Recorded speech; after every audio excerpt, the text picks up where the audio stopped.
Good evening. Bear with me. The cottonwood's getting to me, so I'm a little scratchy tonight. But I started photography when I was in college, and I took a class, and it was love at first shot, basically.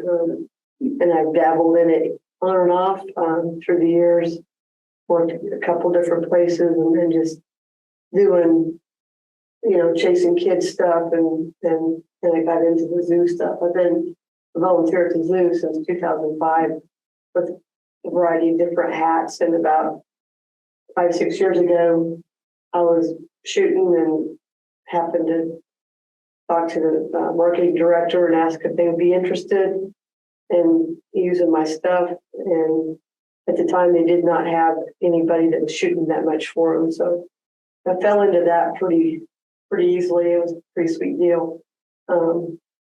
But having the time at the zoo for all those years really kind of helped me also kind of navigate stuff. So, and zoo photography is a little different than a lot of other stuff. You have things you have barriers, all kinds of barriers, and we're going to talk about some of those to start with, and then we'll troll down and see what else we can find. Oh, there we go. Okay. Glass is the bane of my existence. I have that, what can go wrong will go wrong when you're shooting through glass. This is one of the things, I apologize, it's a crappy picture. That's a really thick pieces of glass. So you're shooting through 3 pieces of glass, trying to get a focus on the other side. And plus, see the blue tint, a lot of times it'll color shift on you. So editing is difficult because you got to color correct it. Sometimes it just isn't that helpful. So this is what you are looking at. You go in and you're backlit. You got crap all over the glass. I mean, it's just not always a fun situation. So you got to be creative and try to work around that. This is right here, the fingerprints. And I will show you right here. This is my secret weapon. Michael's done a few of those. Yeah. Well, it's great for the kids because they want to get close and they're curious. Last finger in a rag. It's lightweight and I don't always take it, but if I plan on shooting certain areas, I definitely throw that in my backpack and you can clean it up and then you can get a decent image. And so you don't see any of the scuds on the window. Did you do a trick there to avoid the back reflection? So you get, here you go. This is,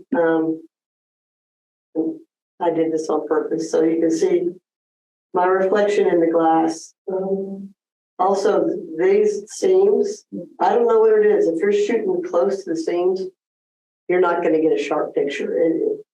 I don't think I've ever gotten one. And I try to move around depending on, if it's the lions or the gorillas or whatever. It's really hard, you're kind of trolling with them, and that can just get to that edge, and you're just throwing all kinds of pictures out. And usually something really cool is happening, and that's how that works. So, but you get closer to the glass, and you lose that. For dark clothes, that is helpful too. We had yellow volunteer shirts for a while, and I never wore it because it was in the glass all the time. Mm-hmm. Or I'd wear, I like my SPS shirts. I got a black one, and I would wear that, and that helped tremendously to keep me from being shown up. This picture could have been really good. He was up. This is Canali. He was on the calendar a couple of years ago. They were like, "Hey, we want Canali on the calendar," and I'm like, "Okay, I can't get access to him. He was outside, and during COVID, and neither side of the glass had been cleaned for I don't know how long. And with your primates, there's fingerprints and scuds on their side, sometimes there's poo. So, trying to find, I found a small little spot that wasn't too terrible, but he's not real crisp. So,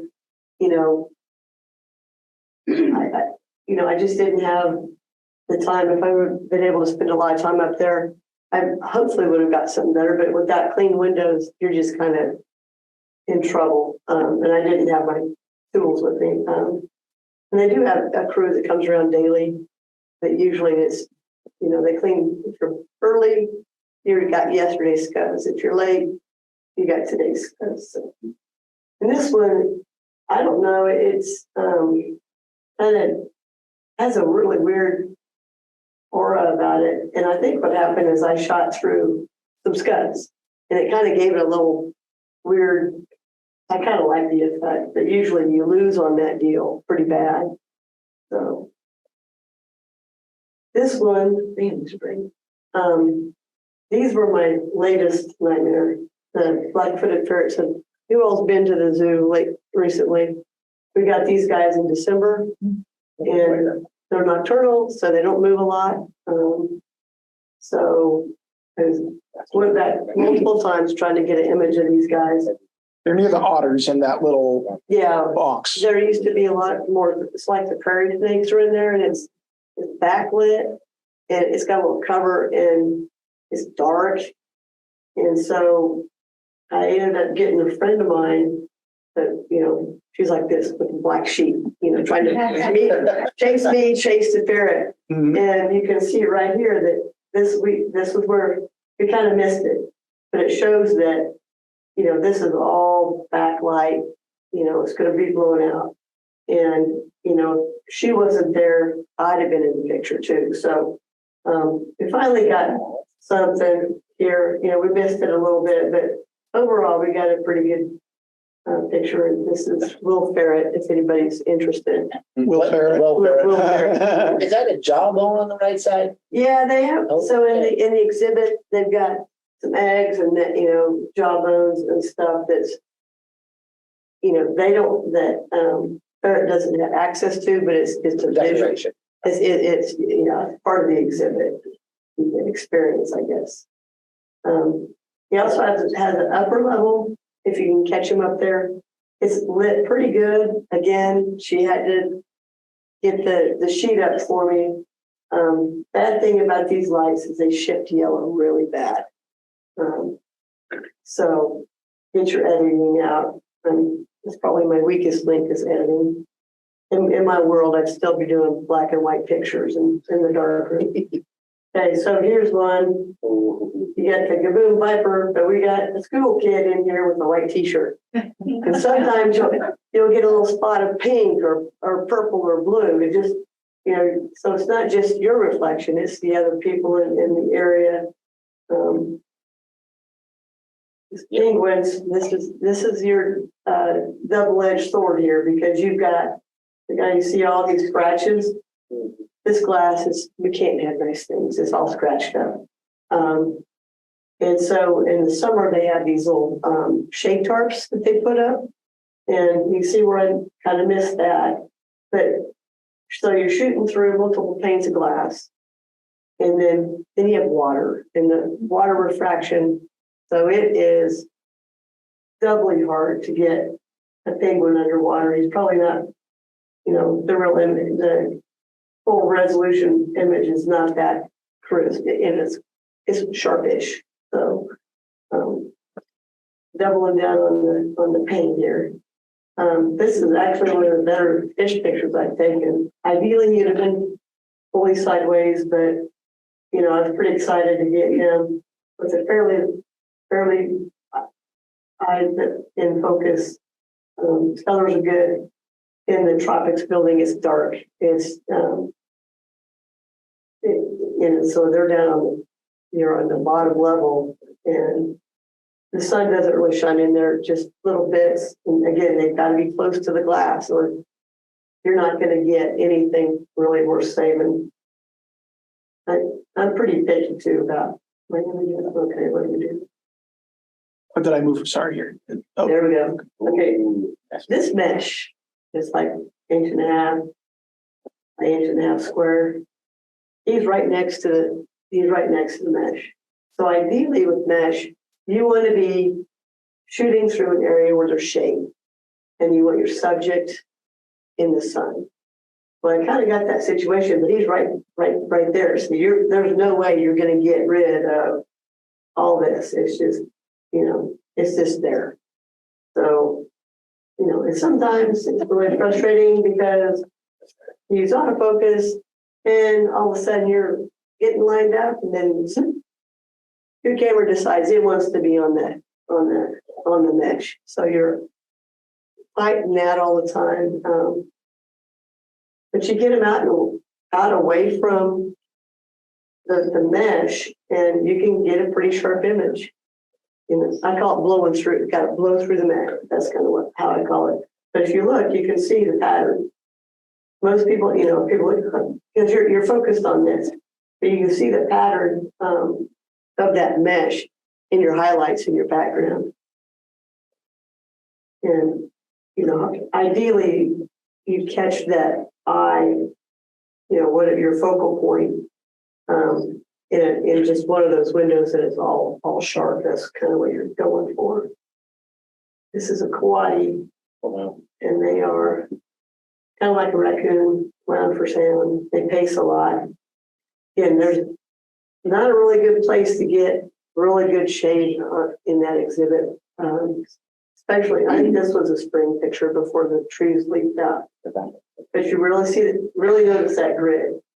And, it's like I go through and look at these images and like, is there anything sharp on here? Because it's so difficult to get. And again, you're fighting that and wanting to grab the mesh and focus on that instead of your subject behind it. But here's another picture. He's noodling around his exhibit area. You still see the pattern, but he's pretty sharp. So I'm in the shade. He's in open shade, which is not ideal, but it works in this situation. I'm able to get something sharp. And this guy, this is Peccary, he's way in the back of his exhibit. And so I was able to find a piece of shade, and sometimes it's just a pillar. I mean, they've got metal structures that the mesh is attached to, and depending where the sun is, sometimes there's a little sliver, like 3 or 4 inches wide, and I'm over there trying to get that in, shoot through that and stay in that little bit of shade. A lot of these exhibits, depending on the time of day, there's no shade on the mesh. These guys are good to shoot in the afternoon because the way the sun is, if they're out, a lot of times they're just stacked out. This is the worst. This is at Penguins, and this is a tiny, tiny mesh. And, you shoot through it. It's just a soft image. It doesn't look very good. It's flat. Vintage, right? There you go. Vintage. Yeah. I put the vintage filter on this just for effect. That's the mesh, 100%. And then, you get, I did this on purpose. I mean, they're in the shade. I'm in the shade, but it's still, and I'm not right up to the mesh. You want to get as close to the mesh as you can to help blow through it.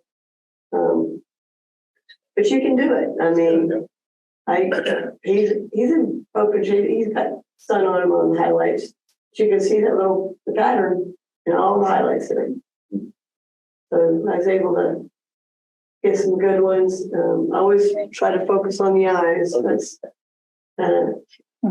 the focal point that you want. This is a kingfisher. He's in low in the tropics building, and basically I'm shooting through screen. And he's got in the mornings he's really easy to get because he likes to sit on this perch, and he's in the sunlight. Go in later in the day, and it's more of an up down, or he's in total shade, and it's so dark you're not going to get anything. You get a picture of him, but probably nothing you're going to go, oh wow, I love this picture. So then the leopards, the leopard exhibit, we got this a lot wider mesh, but you're still shooting through it. And, you know, some of these you're restricted on how close you can get to it because of safety. So you got the fences, you just kind of roll through there, and this is a pretty wide shot, and I'm just going to show you a little tighter, and you can still see the pattern around here, but it's not as noticeable. You go even tighter, you don't even hardly notice it. The skull of the previous photographer, right? Yeah, right. And then you get real tight, and you know you can get a really. And this is the way I like to shoot. Everybody has their own style. I like tight images, but still, I mean, again, you can still see the mesh a little bit in the highlights, but you don't. You know, you're looking at this. You're not looking at it. You know, and most people would never notice that, like I do. Yeah, the cables are not fun either. So they're just the elephants. You really don't want them up close. I mean, this is so distracting to me. It's a cute little picture, but you know, they have the two cables, and then they've got a hot wire up here. And then I don't have a picture of it, but over at rhinos. Okay, I'm 5'2", and that middle cable is right on my eye level. I can't get low because of the fence, and I'm, you know, like tiptoe. That's really going to make it much better, but not really. There happens to be, if they're in the north yard, if you at the zoo, they've got several little sculptures around for the Envision group, which are blind. And so it's a tactile way. Kids love them, right? Everybody loves them. So, you know, it's got a plaque and it's got the in Braille tells about the animal. But at rhinos, there's a little step up on each side of that, about that much. So you see me standing on that a lot, shooting over through that fourth and fifth wire so I can get in it. But again, if they're close, this is what you're getting, and it can be really frustrating because you know a lot of times they're moving around close, they're doing something. So eye contact is another thing. I really believe in eye contact if possible. I think it makes your picture. Your eye draws to his eyes. That's what you're looking at. You're looking at that face, and so just trying to do that. And this is a mesh that was not in the shade clearly, but I got the eye contact I was going for.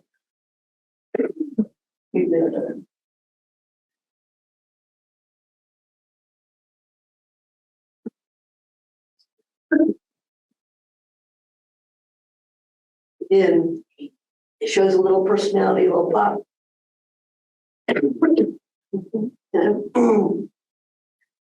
So it makes for a more interesting image, I think.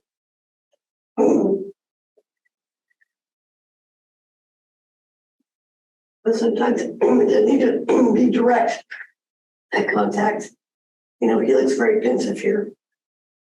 And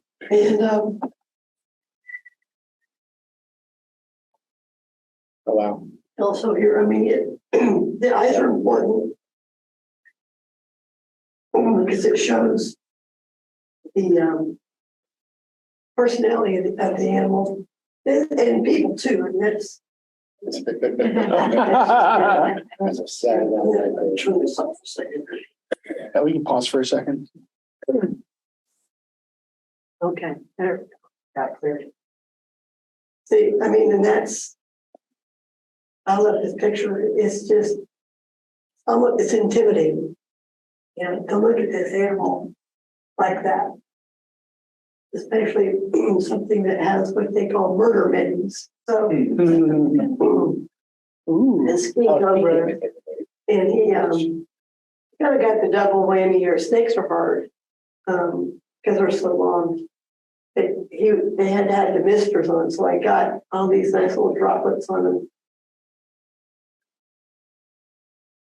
This isn't the old leopard exhibit, but she had a lot of canopy, and so getting something, that's also fun. But the eyes, but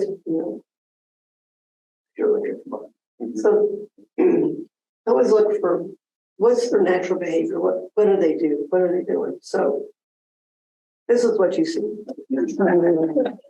They're all stacked out, and lions, they sleep 22 hours a day.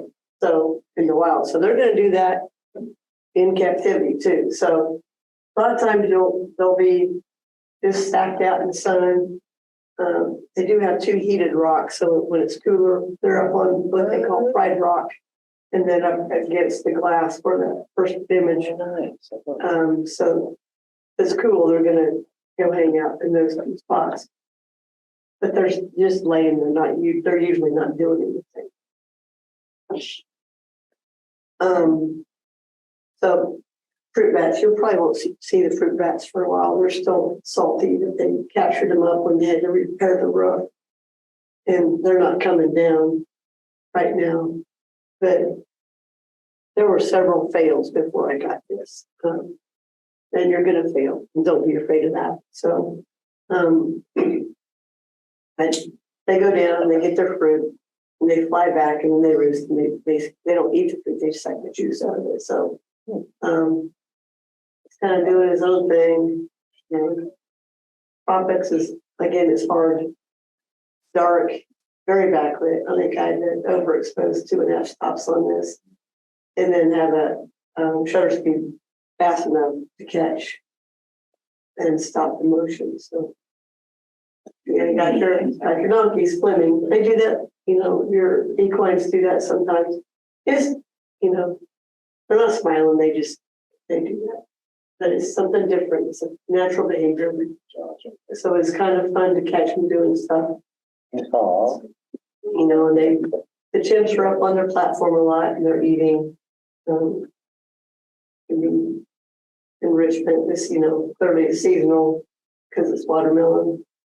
And usually they have their biscuits and they're collecting them in the hearts. So they basically leave them in their lips, soften them up and then eat them, that kind of things. But okay, the elephants, and you'll find them spraying down with water a lot of times, and you'll see them dusting quite a bit. They'll suck up a bunch of dust and they'll do that. That's a natural behavior. Kind of watch for if they're out noodling around. A lot of times they have to eat so much that they're at they have their little stations and places that their enrichment tools that they have to work to get the food out. And so that makes them get along the walls, and it's kind of hard to shoot them when they're on the walls. Sorry, anybody that doesn't like snakes. Oh, wow. This is the Gaboon viper, and she is fat. I mean, she got good fat. You could not even tell this was a rat. I mean, this was probably a 4 or 5 inch rat. So again, snakes are hard. Feeding pictures, I think, are kind of cool. It's all part of the process. A lot of people can't. They're squeamish. Are the rats frozen? They thaw them. They don't feed live animals, mainly because it's for safety for the animal and not the rat. You've done for it regardless, but because they just learned over the years that rat can bite them. You don't want any injury if you don't have to. They come in frozen and they thaw them out, and then they a stick and put it in front of them and they'll grab it and they start swallowing it. Tropics, there are a lot of really cool birds in tropics. These are the sundering parrotfinch, I think. They're little and they move fast. I mean, so I get stuck on going in there around, I call it the gravy train in this cart, and they go around and put food at all these different feeding stations. Best thing about that is in the morning, and you do see a lot more birds, but pretty, and especially in the winter, it's really dark down there still. It's hard to get. And I still haven't got a good in-flight picture in the tropics because it's got a lot of blurry ones, but nothing sharp, nothing soft action. Sorry, so Lou, about that darkness, you're not allowed to use speed lights? I don't, it's disruptive to the animals, so I don't.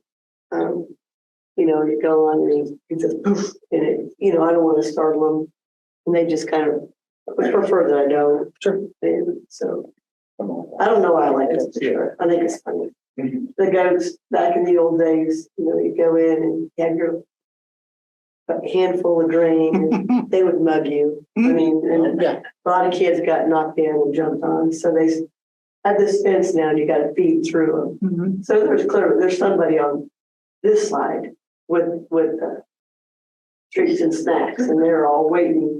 When I was a kid, I went into the goats wearing a leather jacket. Oh, and They were bound and determined to eat that yeah, jacket.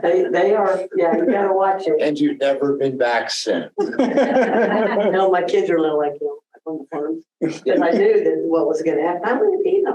No, you don't. You see some difference. I mean, it's every day at the zoo's different. I mean, I've been doing this for years, and I love going back because you never know what you're going to see. So, you just got to try to catch it where you can. These are the painted dogs. They've been in the water, and which I didn't think they liked the water because it's part of their barrier, but clearly they did. And then they get the zoomies, and that's fun. So just looking for those behaviors and natural. Got lucky on this. I was shooting with my 400, and his eyes would have been up just a little bit more. It'd have been just a totally wasted shot. But get him wrestling around, and it was so tight. I'm just trying to catch what I can. I shoot from the hip a lot. I'm not a very technical photographer, so keep that in mind too. She's actually yawning, but it's a fun picture. It's different, natural behavior. Oh, wow. Birds preening all the time. I mean, I get so frustrated because I was wanting a really nice portrait of them, and finally I'm like, they're doing what they're doing, and their beaks are actually made that, if you ever pick up a feather and there's gaps, they can seam those back together. So that's what they're doing. They're making sure everything's in place on their feathers, and so that's a big job because they got a lot of feathers. So these guys were actually behind the waterfall. I was in that little cave area. There's a little cave area. It was really dark. Very high ISO, slow shutter speed. And I don't know how I pulled this off, but I did. Because you can see the slower shutter speed because you can see the water streaming. But pretty silhouette, but I love having seeing the water droplets, and he's got his spiked hair there.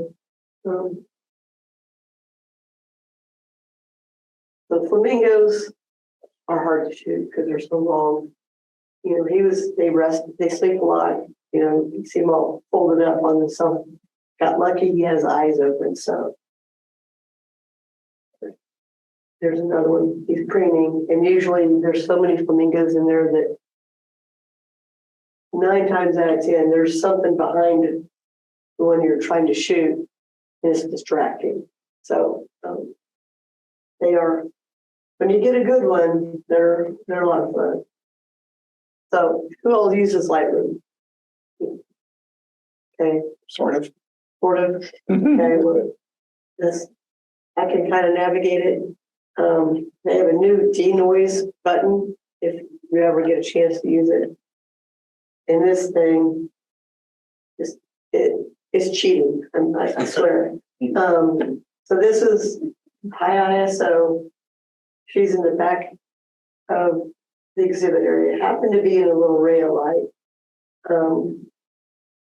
And it's soft, It's grainy because ISO and, shooting through that nasty glass. And so I thought, try that. And if you look, the difference, it really cleans it up. She's got a piece of ice on her lip right here. I didn't even really notice that. It just cleans it up so much more. If you saw this on my monitor, you'd be going, oh, wow. I got a couple more. So you look, this is where right in here is what I want you to focus on. I mean, look at the difference on that. I mean, and that's just, I zoomed in on that, and it's kind of like back in the old days when I did black and white, and you see that image coming up. And it's just a neat experience. And I was just like, oh my gosh, look at that. This one's backwards. I think this is, see how grainy that is. It just cleans that out. And, makes me look better than I am actually. This one really is poison dart frog are hard. They're shooting through glass. It's dark. They like to be in the shadows down low. And I was noodling through there one day and saw him out, and they're kind of shy. So I was like, oh, I get so excited. Sometimes I screw it up because I'm too excited. But I was like, yeah, it's okay. It's really draining because it's got such a high ISO. But look at that. This really shows what that can do. And these frogs don't have a crisp line. It's almost pixelated. It's like little green dots to make their coloration. And they're hard to focus on. So, try to focus on the eye. You're focus on black, and it's really hard to do with all the other obstacles. So that denoise is a game changer if you ever use Lightroom. So enough about plugging on them. So babies, everybody loves the babies. Springtime is the time to be around. Farms have a lot of babies. But I always try to get something. This is actually, they call it a slinky, and the babies are born white. And she's like a year and a half older than him. But you show that the difference, you've got mom, the sister, and the babies. It's just kind of a size comparison. I kind of like to show that. I mean, I guess some reference. This is KJ a couple years ago. He's a little rhino. And they're fun. I mean, when the babies get old enough and brave enough to start getting away from mom and exploring, they're out doing all, who knows what he was. He ended up standing on that thing, but he was been in the mud, he's on the log, he's just all over the place. Just, being a rhino, exploring where he's at. And so they're a lot of fun when they get a little bit older because they're usually doing something. Again, you've got the mom for size reference, and then the wolf pups. And then you get them being wolf, siblings, right? Kind of universal. Meerkats, you got the size difference, but also meerkat, they're like prairie dogs do it too. They have a sentry. You'll see one always standing up looking. They're watching, and they're a very social group, and they will sound an alarm if there's danger around. But they also in the mornings, I'm not sure if he was doing sentry. They're a little bit darker on the chest there, and I can't remember when I took it, but somewhere in my library, I've got a picture of like 5 of them in a row, standing up there, all sunning, and it helps. It's just enough darker, and it helps them warm up in the mornings. And they're naturally in a pretty warm environment. It's those cool mornings, and they'll do that and warm up.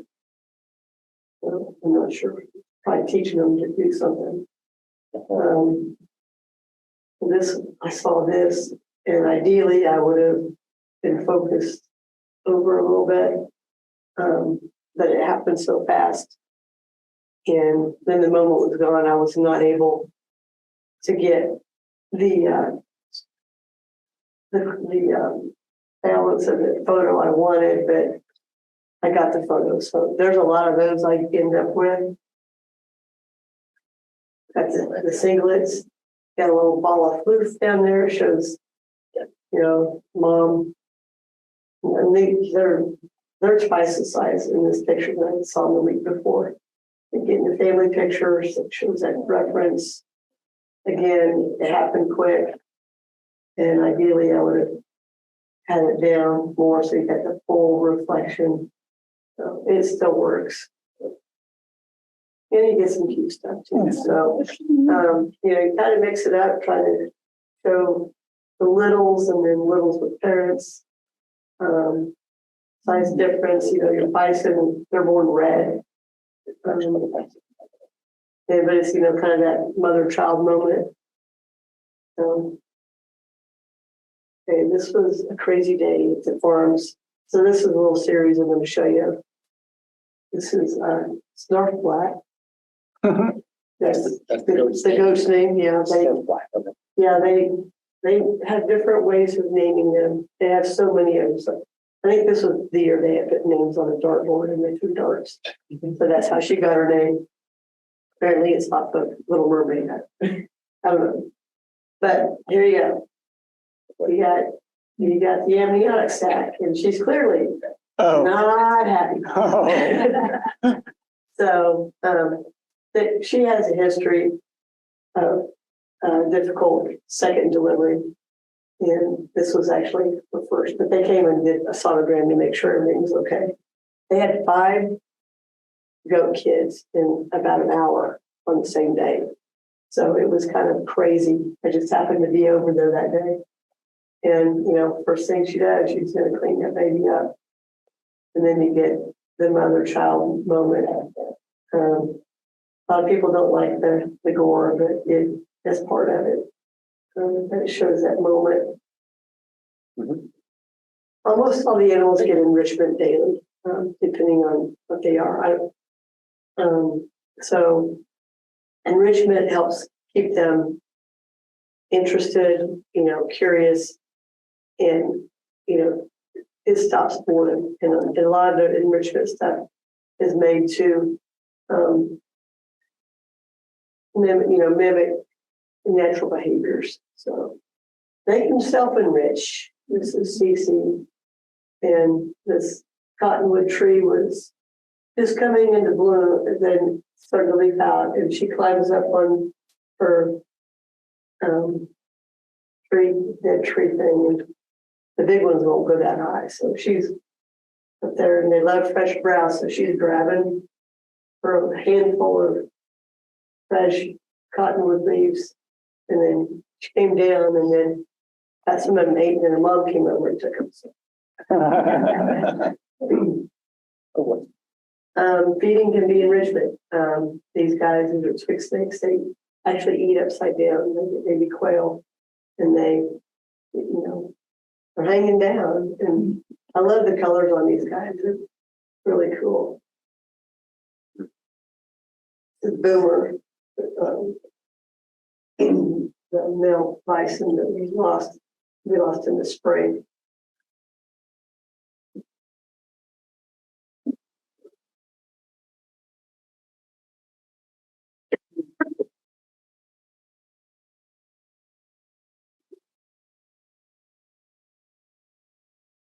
This was a few years ago when we had the NCAA regionals here in town, so everybody got basketball enrichment.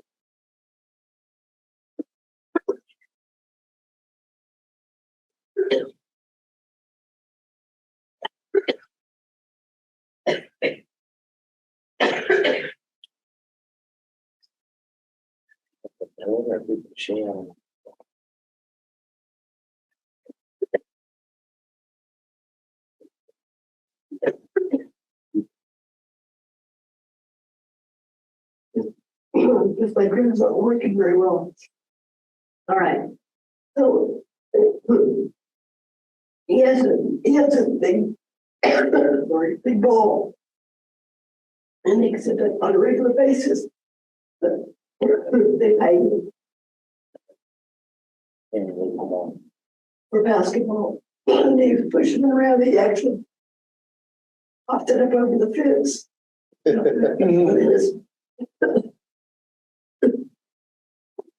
thing was done for the time being. Oh, wow.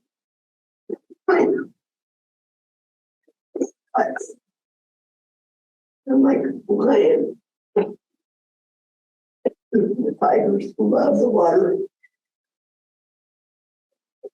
And I happened to catch window. This is the first day he had this enrichment toy. It's like a big weevil. Anybody remembers what weevils were? And he played with it. He was trying to sink it, it wouldn't sink. But He's driven. I was able to get a lot of nice images of him with that new toy. But look at this. AKA murder mittens. So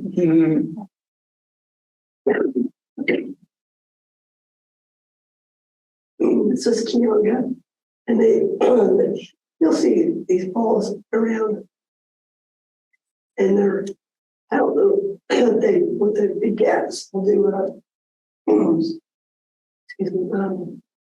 They use scents, and they'll get like the cheapest, grossest perfume, and they love it. They'll go spray perfume around their exhibit. Sometimes they'll do cloves, and they'll, anything like that they really like.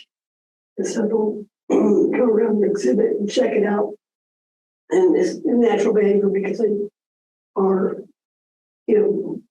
basically checking their territory. And I said, like, shoot tight all the time.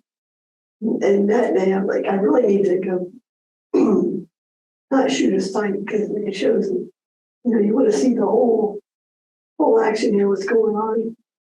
And so sometimes I got to stop myself and think outside the box. Is this a mountain lion? This is a African lion. African lion? Yes. Oh, okay. Yeah. So I don't know. There's something in there. They stuff in those balls. But they, by hanging it, it makes it, more thing, kind of, just keeps them busy and engaged. So she just had her way with it,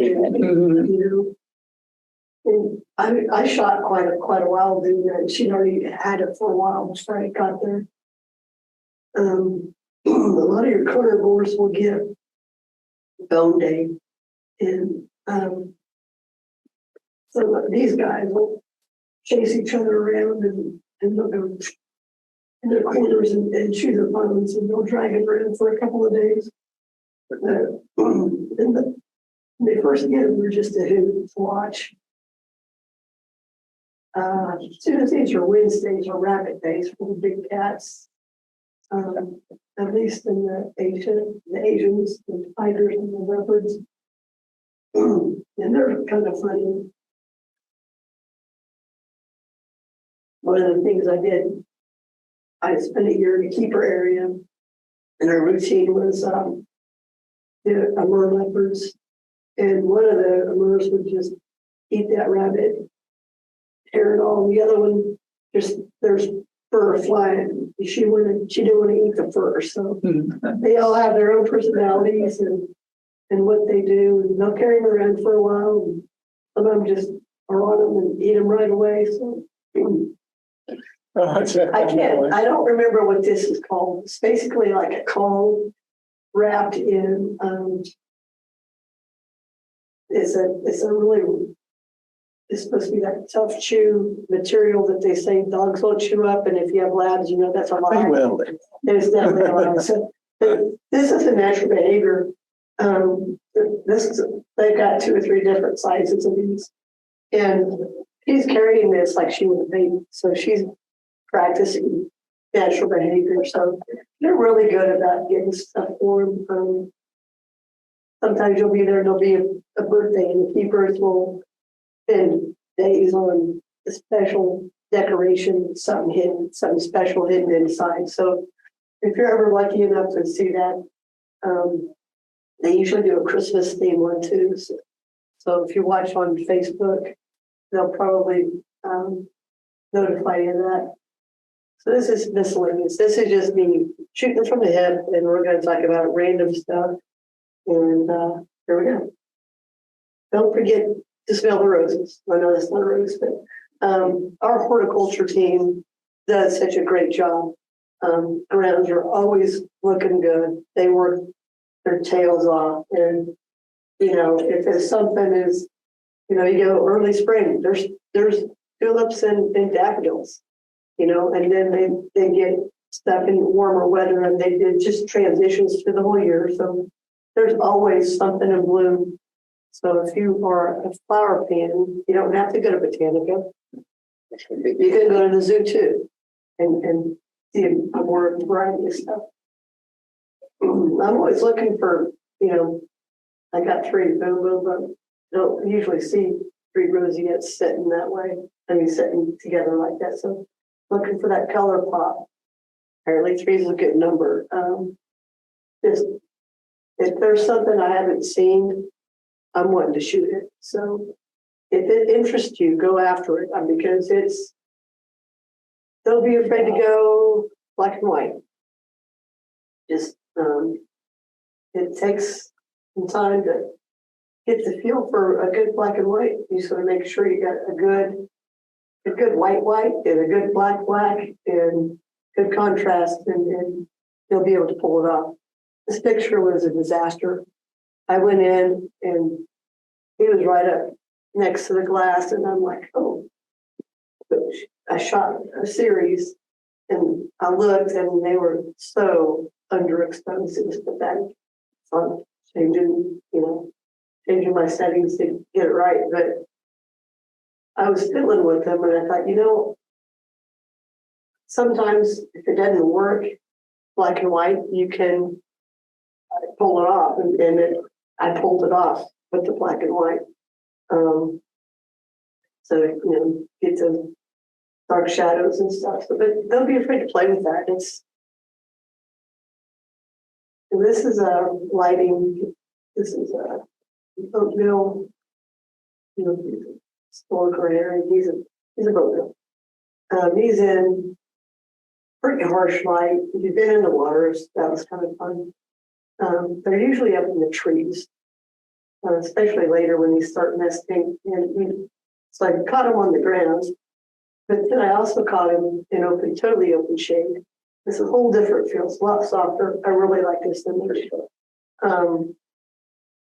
So, you know, you've got, you know, his detail, you've got a big, you got his eye, and all those different colorations.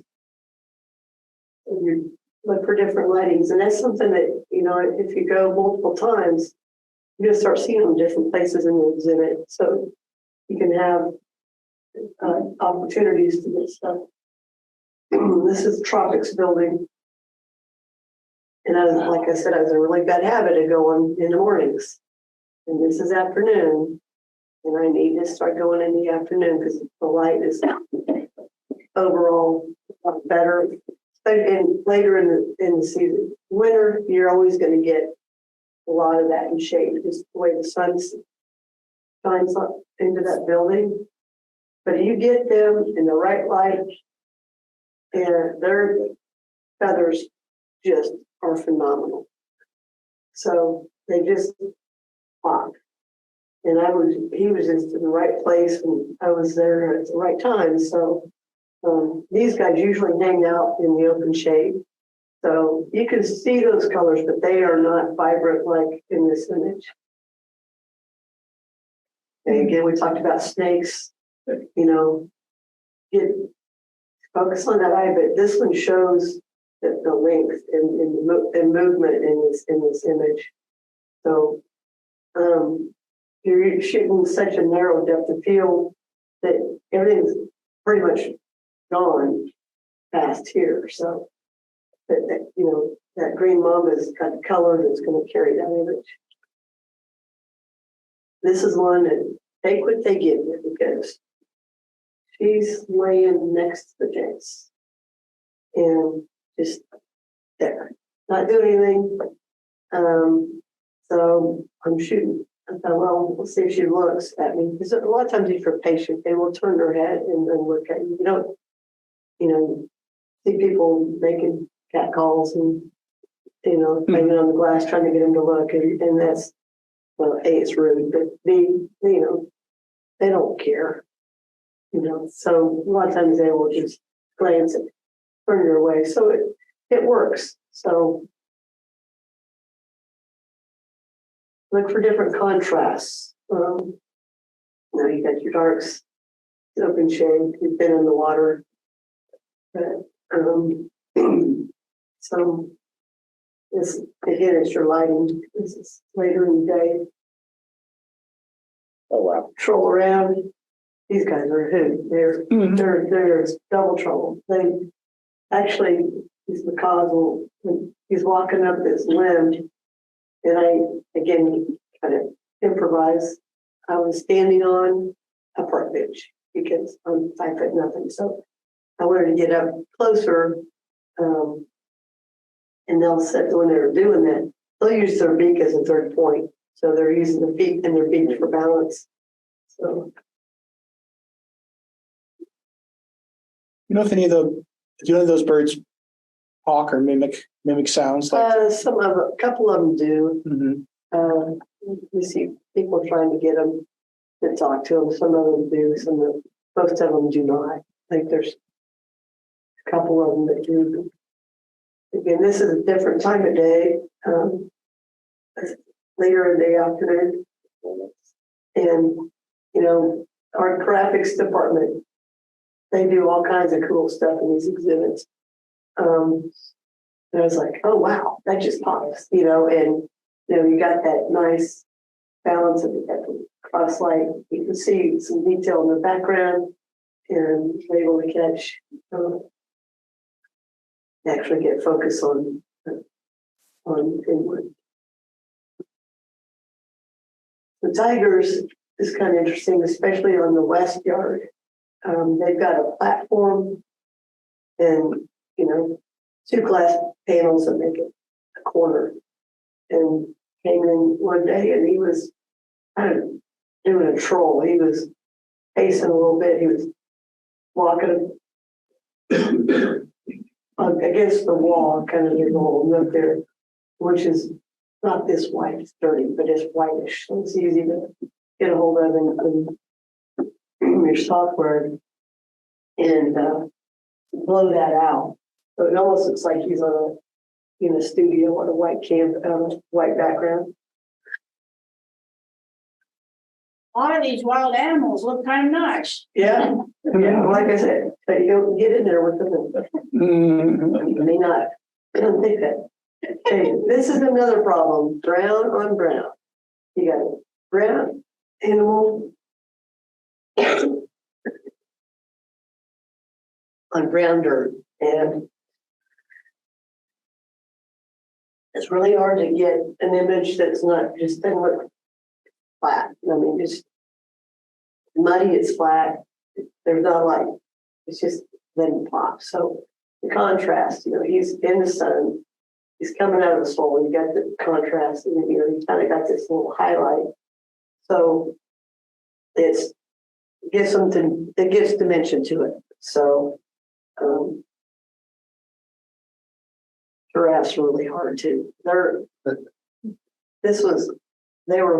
knew they were going to pass, and whatever, I blew it. And this was the first image I got in the series.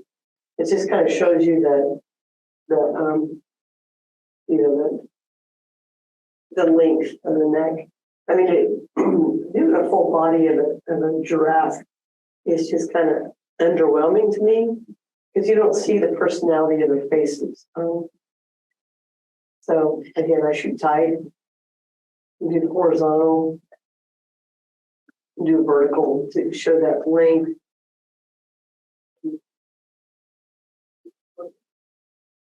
They've got the most, their eyes are just incredible. These long, long eyelashes. And it's kind of good feel for get them doing something, you know? So there's some shrubbery. They got some trees blocked off that they can't eat because they'd strip the bark and everything. And they reach over and they grab the leaves with their tongue, they kind of curl it and strip it. And the other one in the background, I came around the corner and I ran to the fence because I did not know how long this is going to last. So, again, you see something unusual or different. And so this shows you got full body back here, that MJ looking at you here. It'd have been better in the summer because I find this all very distracting. If I was more of a student of the game, I would, Photoshop and get rid of that. But I tend, like I said, I tend to be a purist. I don't change my stuff up too much. Oh, wow. Okay, get a snow day. Oh, Go. Because there's going to be a whole, your elephants and whatever, they're going to be inside, but you got a lot of animals that like the cold. So you can go, I just was giddy when I go snow day, go see and get some snow leopard pictures. And they're around me. But again, you can see, the murder paw and the murder mitten and but the eyes. I mean, you see the animal. The only thing this lacks something a little lighter. Wish his tails or their tails are like stupid long. I mean, not like it. Normal cat. I bet it's a third longer. What mess? So we got the Watu, the donkey, and our draft horse. They were closed that day, and sometimes they let me in. Farms people are really good to me. Occasionally they'll let me get back. These animals go into a night pasture, and so they don't stay. If you go to the farms, they don't stay in the barn or in those pens 24/7. They go out and they have they commingle with the cows and all that. So that day since they were closed, they didn't bring them in. So there was a couple of snow pictures. They've been in there with their skid steer to get the rams up for dinner. Red Panda loves snow. He's he's like the summer tigers and the merle leopards and the cloud leopards. And snow leopards and the merle leopards. They're from cold climates. They're going to be out trolling around.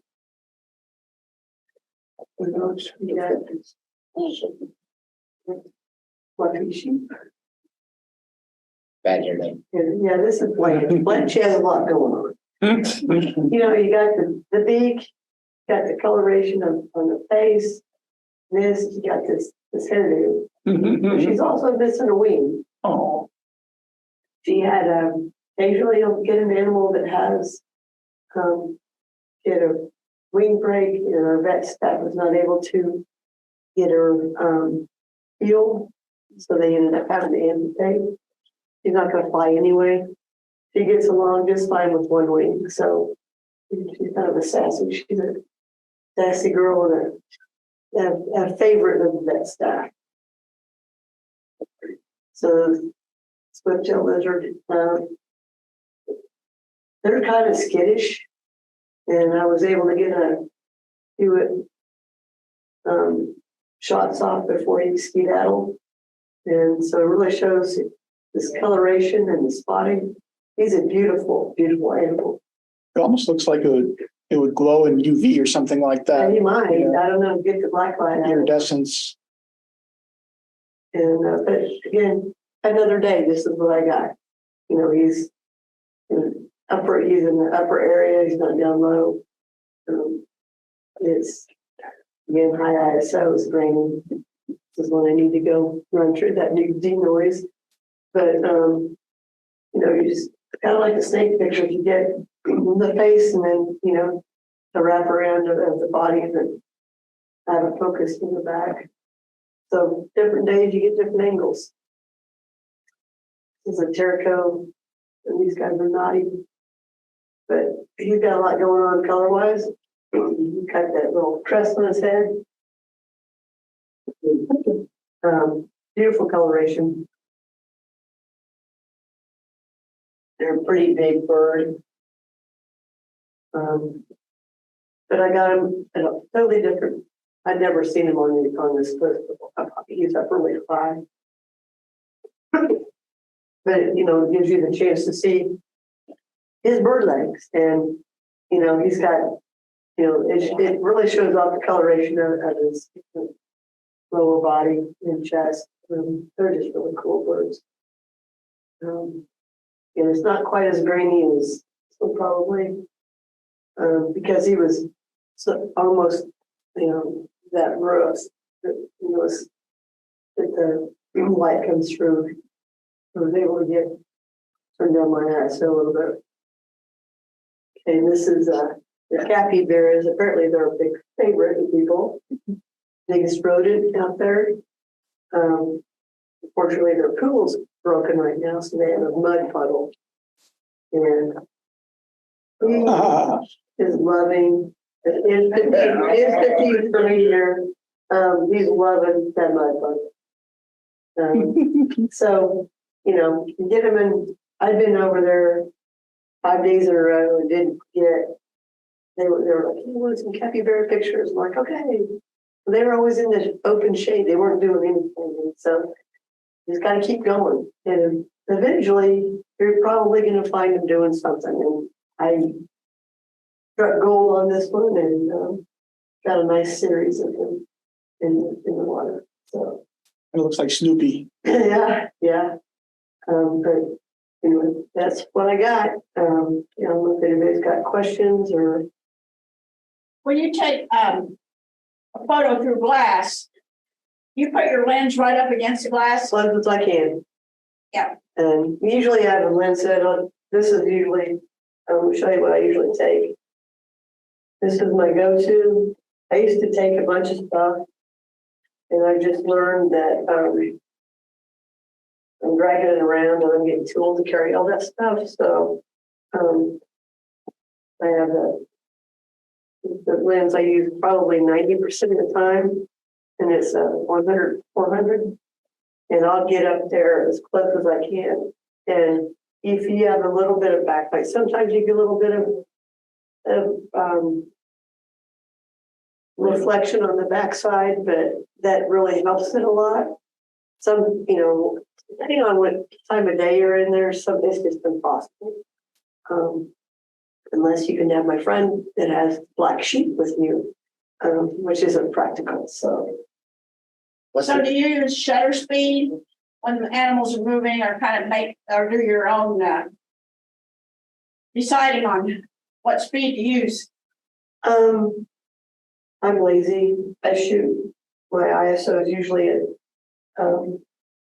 400 unless it's really harsh light, and then I, you know, want that f-stop 5, 6 to 8, somewhere in there, depending on what I'm shooting.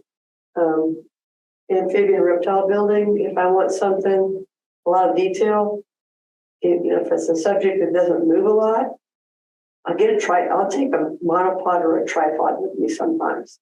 And so then you can, you know, lower that ISO, up that depth of field. Because a lot of those are shot at like 4, 5, 6, and you know you want to get that, you know, you want to be in that 11 range to start getting a little bit more detail. It's like those snakes. This snake is just blown out, You get that detail in the eye, and then you just see green. So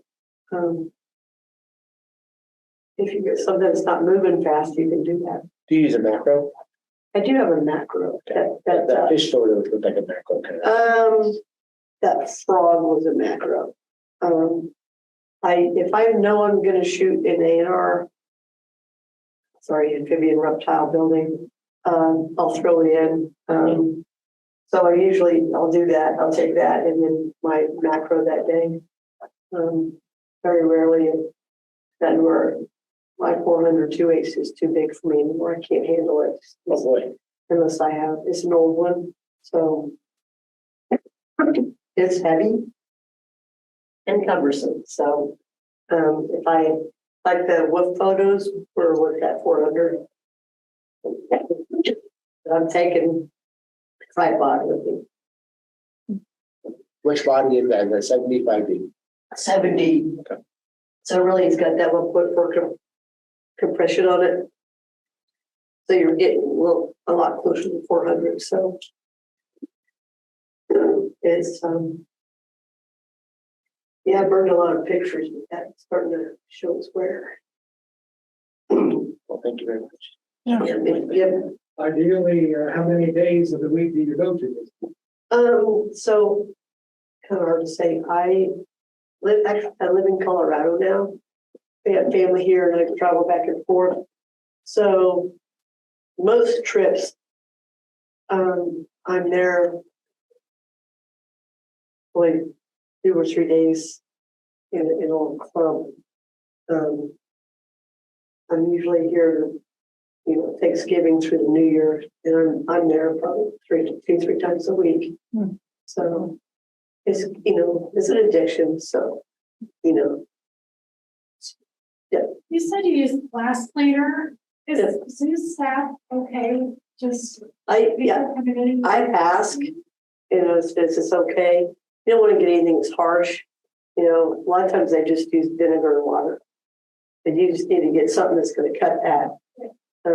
If I can shoot through it, I'm going to try to shoot through it. I don't know. But there are some days. I mean, I'm like, I don't know what happened here. It's just crazy.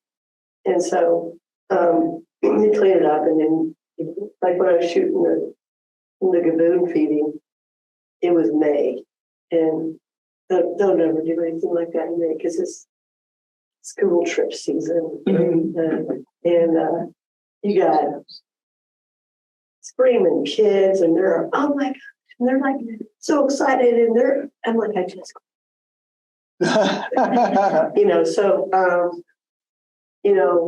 that doesn't happen very often, but it's just, I don't think they don't mind as long as it's nothing harsh. So, any other questions? I was wondering, like, with the giant tortoises, I was wondering, like, do you ever just set up and wait for a long time for them to do something because they're so slow, It's like, Yeah. And we've got one really big one, Rocket, was with us, and then they sent him to Tulsa, a breeding recommendation. And now we've got him back. Well, now he won't fit through that door. And To the indoor exhibit? Or? Yeah, he can't pass indoor to outdoor. Oh. He's huge. Wow. So they're revamping the South American part of the Australia, South America, the ASA area. And they are giving the peccaries got worked over a little bit. The maned wolves, which are the wolves, they're like on stilts, they're really tall, and the giant anteater are all kind of got shifted. The wolves got a little bit more room, and we used to have guanacos, which is like a llama, and they're all gone. So that area, they'll give that to the anteaters, and he's in that now, the old anteater yard, and he's got this huge door to go in and out. And he's a Galapagos, and then he's a Aldebra, and then he's got 2 Galapagos with him. But they were like, hey, want to get a picture of Rocket? I'm like, get him out of his pool. I mean, Mhm. you keep going by there and they're easy, you know. So sometimes if you get enrichment, but it's just, I mean, you know, so a lot of it's just hit and miss, and sometimes you score big, and sometimes it's a bust. So, but, You have a favorite animal or species to work with on? actually, my favorite animal at the zoo is the okapi, and they're By the gorillas. yeah, Yeah. they have their closest relative is a giraffe. They've got like zebra stripes on their rump, and so they're just really cool. We had before they shipped them out to breeding to another facility, had one, and he was the best animal ambassador ever. And he would let you pet him, and, you know, he loved greens, and he'd come up and he loved being scratched. And I worked in that barn for a year or so. He was my favorite. But So did you have you volunteered? Is that doing photography? Or do you volunteer to do other stuff too? I've been a docent. That's what I started. Did that for about 5 years, and then I moved to vet med, and it's not glamorous. I did filing, so, but it, you know, it was kind of cool. They let me come back once in a while, see what's going on. And in that 10-year time frame, I spent a year down in Gorilla, and I did the copies, and then we also did the colobus monkeys and the emerald leopards before we got the new leopard exhibit. And they switch stuff up all the time, so that's no longer, those are not together on routine anymore, so this That's cool. split it out, so kind of, Well, I know the zoo has a huge following online and on social media, and your photos get seen and enjoyed by a lot of people. So I know that makes a big difference for the zoo to have you doing that. yeah, it's fun to see. They got a new gal in my new boss, and she's doing really, really good work. And so kind of nice to see him to get somebody that can shoot on a regular basis for him. You know, just relegated to what random stuff I end up with. So Do you do the same kind of thing between zoos in Colorado now that you're all there? you know, I looked into Cheyenne Mountain, and they have a lot different rules. You know, I'm like, I'll do it. Just give me credit when you can, because sometimes, depending on how they use the image, it's not appropriate to use do a photo byline. And they're like, well, we don't do that. I'm like, okay, fine. I don't, you know. And then if I took pictures, I couldn't post anything for 48 hours after they received my images. And I'm like, I don't want to work like that. So, and I tell you, our zoo is, I haven't been to a lot of other zoos, but the zoos I've been at, makes me appreciate what we have here. It is a gem, and it's the best kept secret in the zoo world. Cheyenne Mountain gets voted top 10 every year, mainly because it's a vacation destination. But I look at some of their exhibits and their setups for their animals, and almost every single one, we just trump them. It's just, there's no comparison. The animal welfare that our zoo gives the animals. So The Wichita Zoo compared to other zoos is fairly photographic friendly. yeah. Because we've been to other big city zoos, and Yeah, it's just not, it's hard to get pictures. yeah, it's, you know, you get that balance of, we want you want the habitat to be something that's appropriate and enriching for your animal, but you also want to have it so it's viewable. So that's a really tough balance for them to achieve. So, you know, like the gorillas, and we're down to 2 groups. We had Susan for a while, and he passed away a couple of years ago. So we had, one time we had 3. rotated 3 groups in and out. But what you don't see is there's a big day room. And it's got all kinds of, we call it furniture. They have all kinds of structure for them to play on and interact with. There are a couple of viewing windows for the staff in their behind the scenes area. And they basically get a day off, especially when we had the 3. And they need that. I mean, you would get people banging on the glass and screaming kids, and they just get to be, we all like a day off. So having that time off, I think, helps them, and they can do a lot more. They don't have to worry about public viewing, so they've got all kinds of stuff back there. It's a lot, they have like swings and stuff like that, and it's really, really cool to see them if they get to do that. But now we're down to Tommy and Billy, and then the family, so they're back and forth. So really, when it's cold is when they get days in the day now. So otherwise, it used to be every 3rd day they got a day off. But yeah, they're really bringing it. I mean, the stuff that they've done since I started volunteering is just fabulous. They keep adding stuff and improving stuff. Yeah, and I think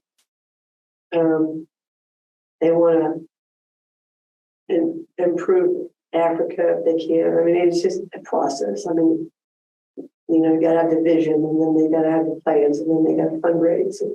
It's not we want this. It's a multi-year process, I think, for them to get behind something. It's like the elephants. I mean, they needed more space and they wanted more elephants, so they built that really nice exhibit. Can't believe it was 2016. It's my mind has been that long that we've had them, but Do they depend quite a bit upon donations? oh yeah. So like it's they raise the money for stuff, and then the county owns it. So it's kind of a mix, because it's a public-private endeavor. That they raise, all the money to build that elephant exhibit. County basically pays salaries, I think.